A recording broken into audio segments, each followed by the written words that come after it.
Olá, estudantes do nono ano do ensino fundamental, tudo bem com vocês? Espero que todo mundo esteja bem nesse momento difícil para todos, né? Aproveito para me solidarizar aí com alguém que esteja passando por momentos difíceis.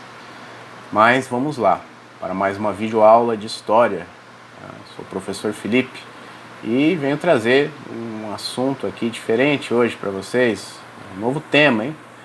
É a Primeira República Brasileira e sua proclamação, né? Lembre-se, nós finalizamos a Guerra do Paraguai e agora seguimos a cronologia histórica aqui, a Primeira República, né, que se deu logo após a Guerra do Paraguai, né, um pouco depois, né, aconteceu o fim da monarquia também, né, o fim do governo do Dom Pedro II e logo em seguida vem a República.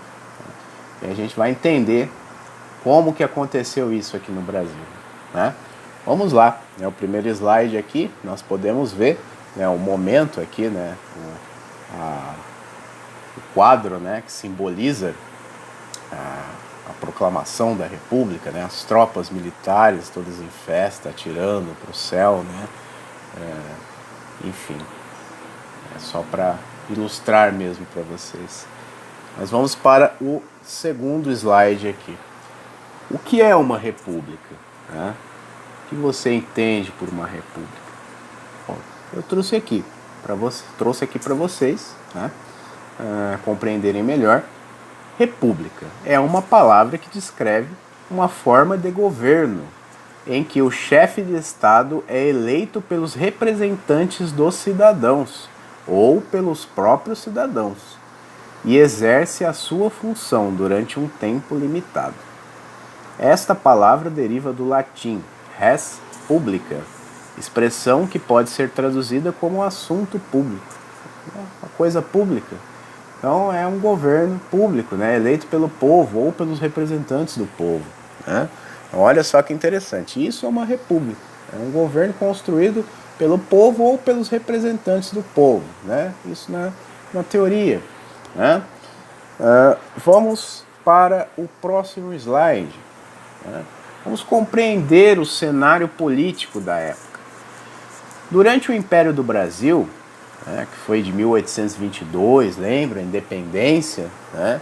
Aí foi 1822, foi até 1831 com o governo do Dom Pedro I, né?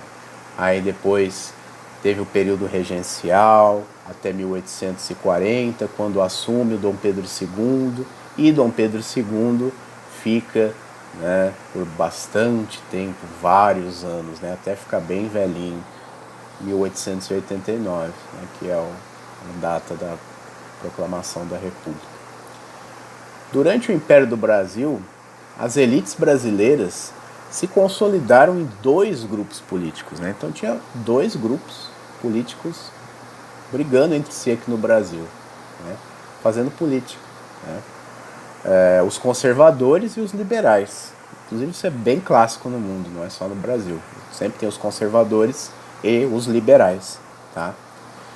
A imagem aqui do lado, tá, ela representa a força do poder moderador, né, exercido pelo Dom Pedro II, ao equilibrar as tensões e as disputas entre os dois grupos.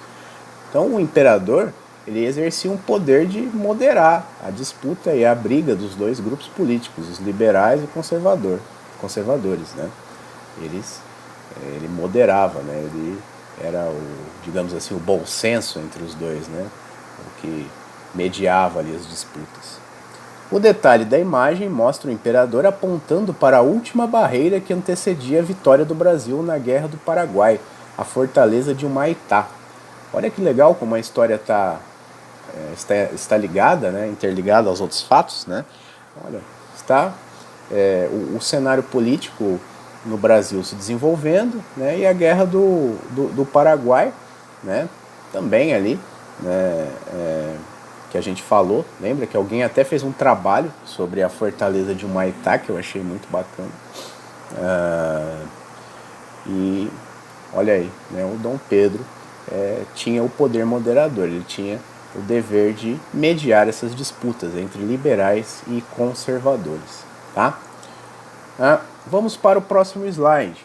Vamos entender melhor, compreender melhor esses grupos políticos do século XIX.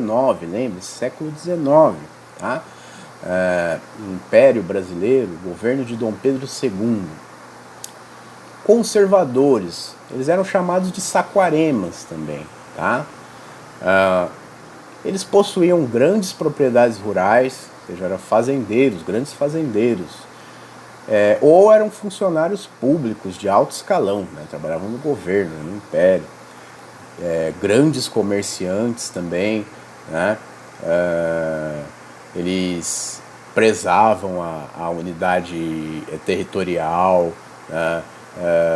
Prezavam que o Brasil ficasse sempre unido, né? A centralização política vindo de um âmbito só, né? de um local só, que era a coroa, né?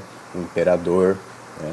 Um poder só, e também defendia um forte aparato de força de segurança, né?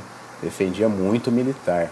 No caso, na época, a marinha, né? A armada estava em destaque, né? Que era o exército do império, né? Como se fosse o exército do império principal, era a marinha, né? Então, esses conservadores ou saquaremas tinham esse perfil, né? Já os liberais, né, eles eram chamados de luzias, né? Eram pequenos proprietários de terras, eram fazendeiros menores, né? Pequenos proprietários de terra. Profissionais liberais, né? Às vezes médicos, ali, advogados, né? Também comerciantes, pequenos comerciantes, né? Artesãos, defendiam a autonomia das províncias, né? Ao contrário dos saquaremas ou dos conservadores, né? Eles defendiam a autonomia das províncias, não um poder centralizado vindo só da coroa, né? Como os conservadores defendiam. Eles defendiam que cada província tivesse sua autonomia. Província, quando eu falo, gente, é igual ao estado, tá? Que o país era o império, né? Que hoje é chamado de país, né? Era dividido em províncias, que hoje são chamados de estados, tá? Só para a gente entender, fazer a comparação, tá? Então eles defendiam maior autonomia dessas províncias, tá bom? E a descentralização política e administrativa, a mesma coisa, é sair o poder da mão só do imperador e vir para todo mundo, né? Distribuir o poder para todo mundo ter autonomia. E o federalismo também, né? Fazer uma federação, né? Em vez de províncias, criar estados, né? Federais, né? E se ter um governo mais inclusivo, e não só um governo retrógrado com um imperador, né? Uma pessoa só governando um lugar, né? Os liberais, eles eram um pouco mais abertos nesse campo em relação aos conservadores, né? Os saquaremas. Que vocês podem ver no próximo slide, né? Eu tentei fazer um meme aqui para vocês. Não sei se tive sucesso, provavelmente não, porque não sou muito engraçado, mas é isso, é como se fosse o Godzilla versus Kong da época, tá? Eram os saquaremas de um lado e os luzias do outro, tá? Os grandes fazendeiros, né? Os donos de terra, né? Os fazendeiros grossos, né? Os grandes, né? Fazendeiros, contra os profissionais liberais, né? Os advogados, os médicos, os pequenos comerciantes, artesãos ali, os rapazes do lado direito ali que viviam ali discutindo a política deles, liberais, e tentando brigar com esses conservadores, né? Então você tem mais ou menos uma imagem aí que eu tentei mostrar para vocês imaginarem na cabeça de vocês. Um Godzilla versus Kong, né? Era a briga política da época, né? Saquaremas versus luzias, conservadores versus liberais, né? Era isso, né? E lembre-se, como eu disse, é muito comum, né, ter isso em vários países, conservadores versus liberais, né?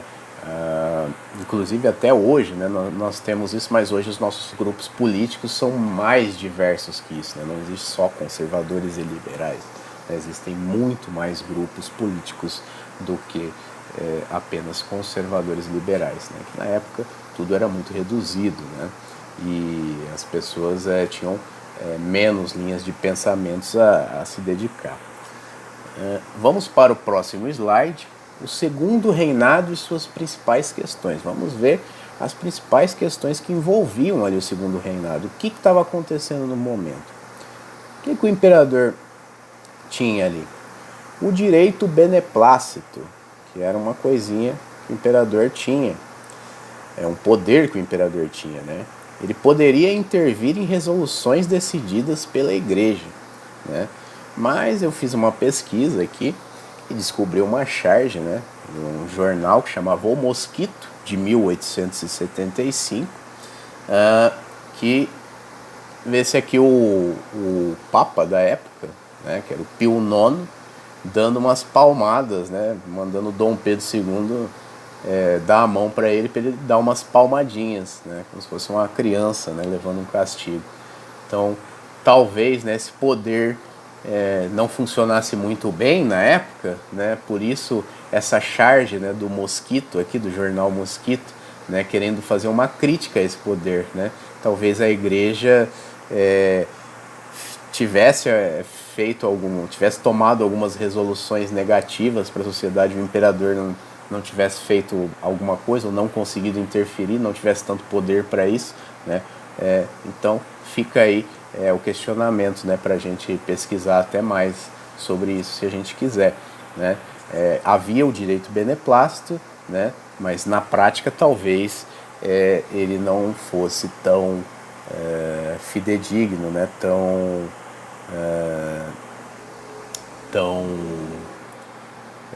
condizente, né, com o que ele diz, né, tão correto, né?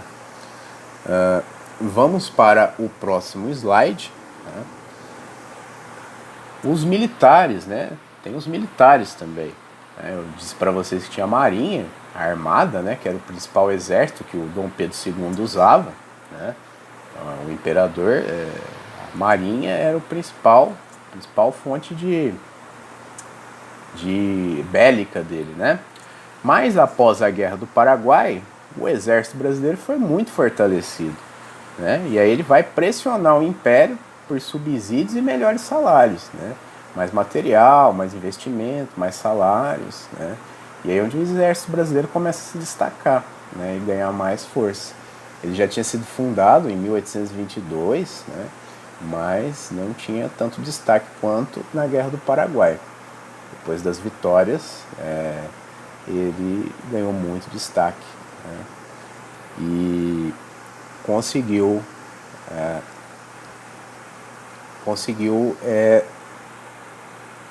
pressionar o império, né, por esses subsídios e melhores salários. Vamos para o próximo slide.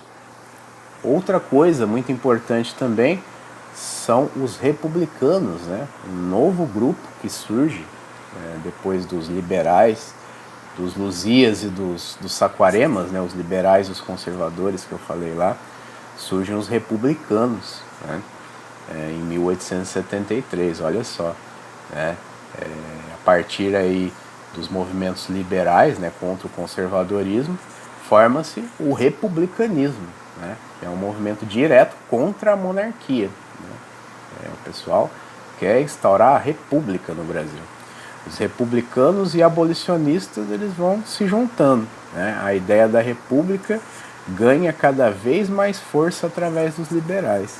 Os abolicionistas são os pensadores, os profissionais da época, né? As pessoas da época, né, que tinham uma certa influência na sociedade e tinham ideias abolicionistas, né? Eram contra a escravidão e também estavam protestando, né, contra o império, né, pelo fim da escravidão. Também muitos eram republicanos e se aliaram ao republicanismo, né?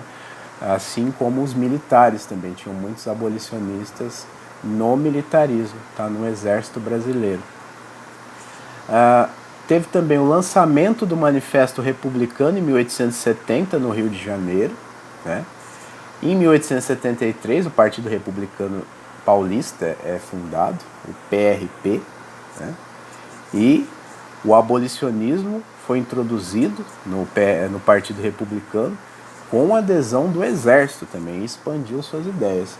Então, tudo estava culminando, né, para bater no Império, né? Todo mundo estava batendo no Império, né?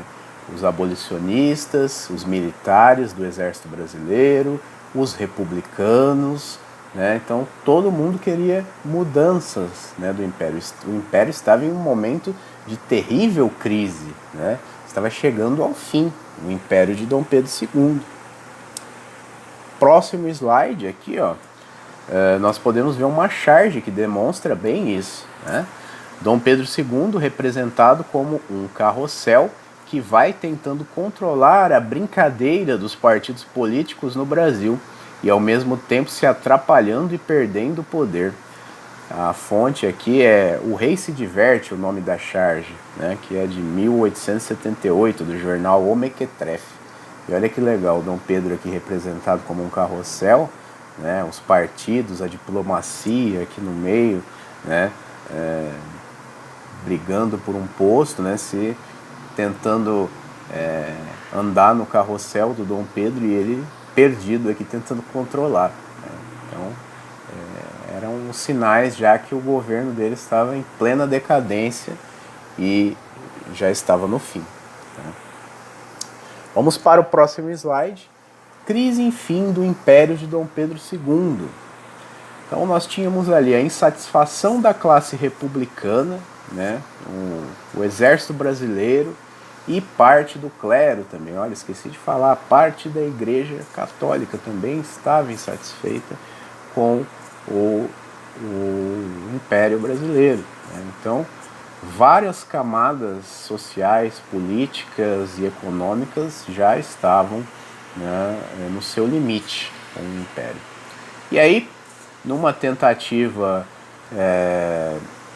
não sei que adjetivo eu uso até, mas logicamente, né, a princesa Isabel não decretou não assinou essa lei, né, pensando no bem da população escravizada e negra, né, do Brasil, mas fizeram isso como uma tentativa de salvar o governo, né, imperial, né? Fizeram isso como uma tentativa de comprar, né, a boa vontade da população negra, né?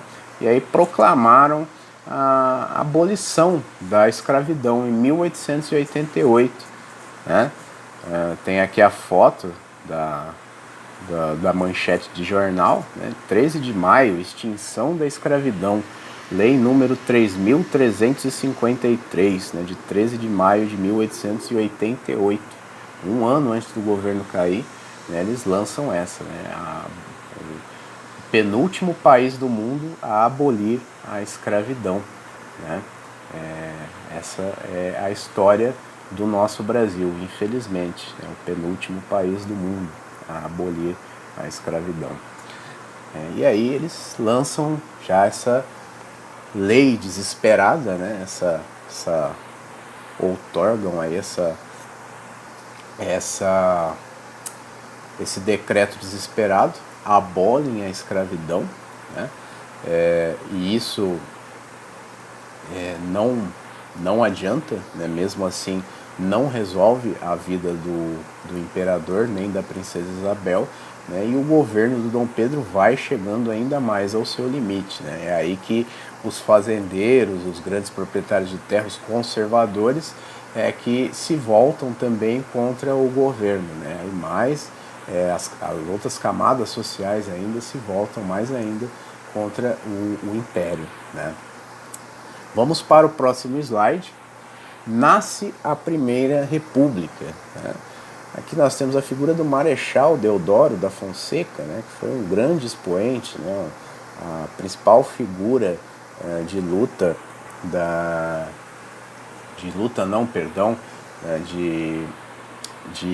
da proclamação da República, né? Lutou na Guerra do Paraguai. Né? O Marechal Deodoro, ele foi o principal nome dessa proclamação e sucessor, além disso ele foi o sucessor do Dom Pedro II. Né? Ele assumiu o cargo de primeiro presidente da República em 15 de novembro de 1889 e ficou até 23 de novembro de 1891. Tá? Então ele foi o primeiro presidente da nossa República. Dom Pedro II, por sua vez, em 1889, né, antes da proclamação, né, ele e a família real perderam todos os seus direitos políticos e foram expulsos do Brasil, né, e direcionados ao esquecimento. Né, foram viver na Europa e Dom Pedro, se eu não me engano, morreu na França.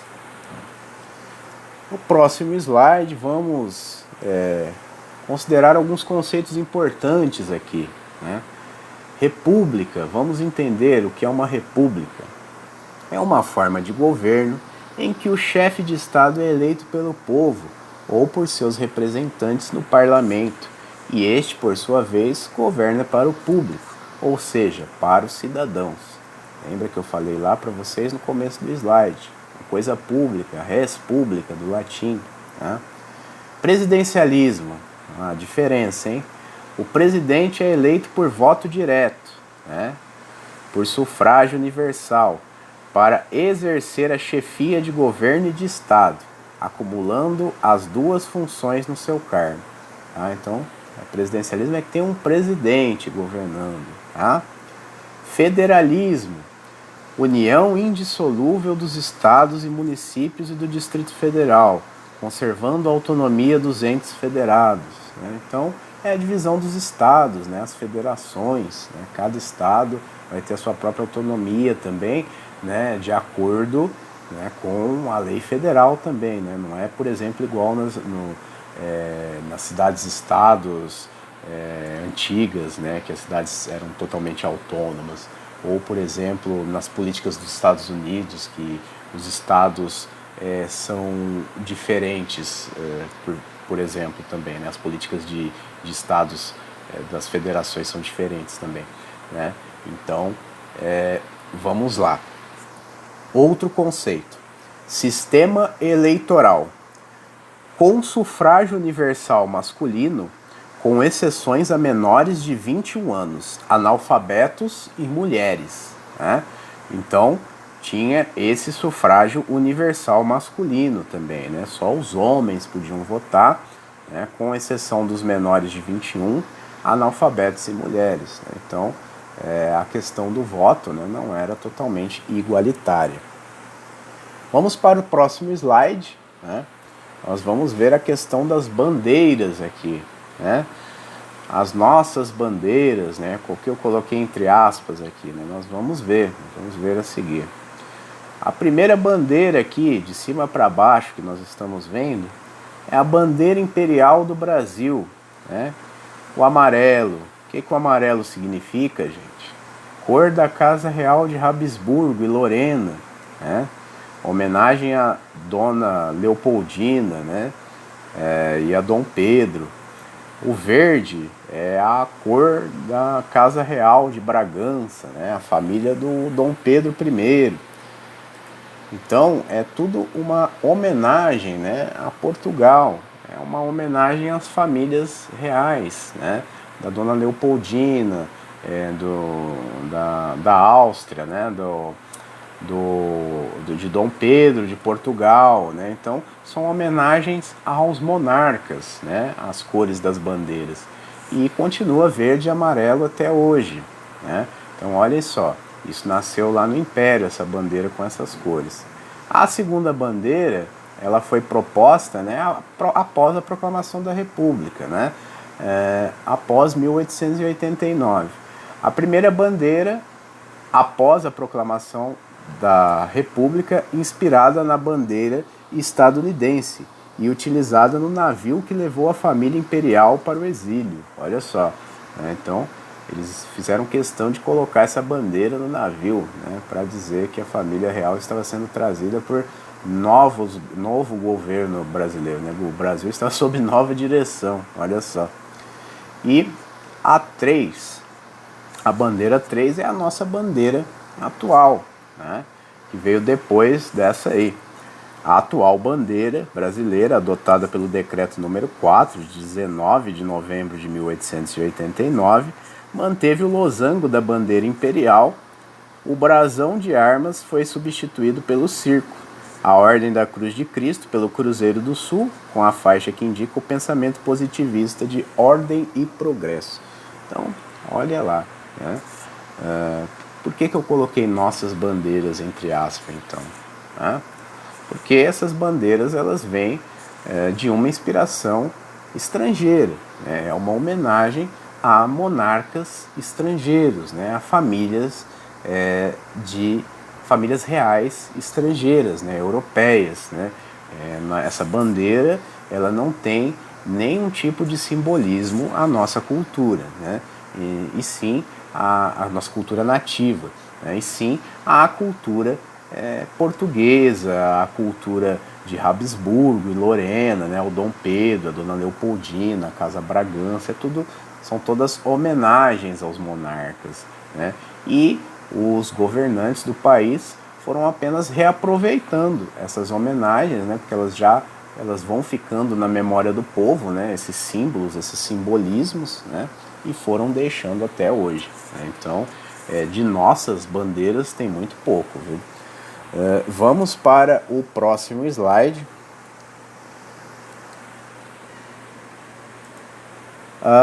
E vamos aqui ter o contato com a Constituição Republicana de 1891, contato direto. Olha, vamos ler aqui um trecho.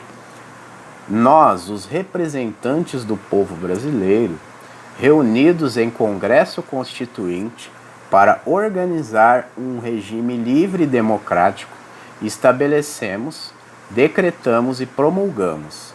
Artigo 1º.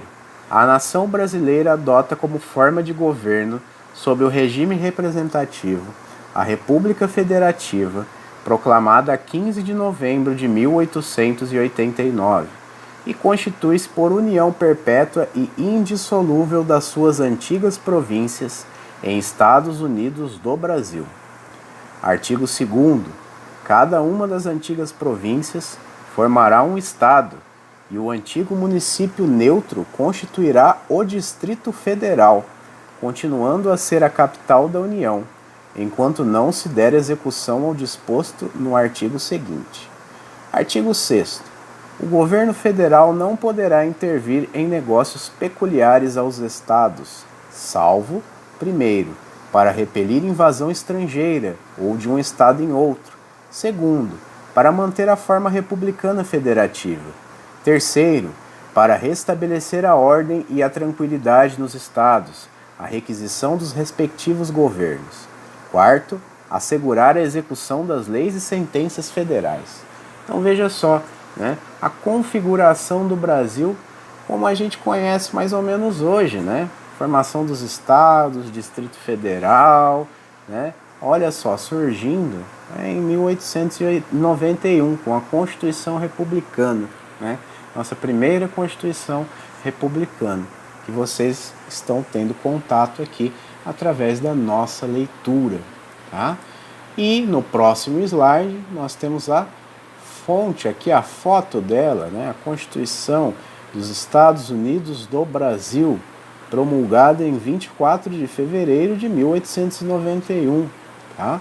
Vocês têm aqui diretamente a foto da Constituição e ao lado, né, uma pintura, né, do evento de promulgação da Constituição, né? O Marechal Deodoro, esse senhor de barba, com o livro na mão, lendo, né, fazendo o discurso, o evento, né, da promulgação, da proclamação da República, né?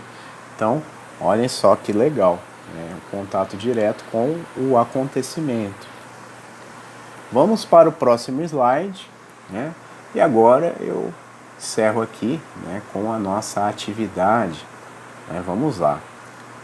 Quais mudanças ocorreram no Brasil para a instalação da República em 1889? A. Foi promulgada uma nova Constituição, mas o imperador Dom Pedro II ainda centralizava todo o poder. B. Não foi promulgada uma nova Constituição, mas adotada uma nova bandeira para simbolizar a proclamação da República. C. O presidencialismo e o federalismo foram redigidos na nova Constituição de 1891. Uma nova bandeira da República foi adotada e a família real foi expulsa do Brasil. Então, é uma atividade simples, tá? Uma pergunta de múltipla escolha e vocês vão assinalar A, B ou C, tá bom? E é isso. Eu peço que vocês se cuidem, por favor, porque o momento está muito crítico, tá? Não saiam de casa, usem máscara, álcool em gel e sigam todas as recomendações sanitárias. Um abraço, bons estudos!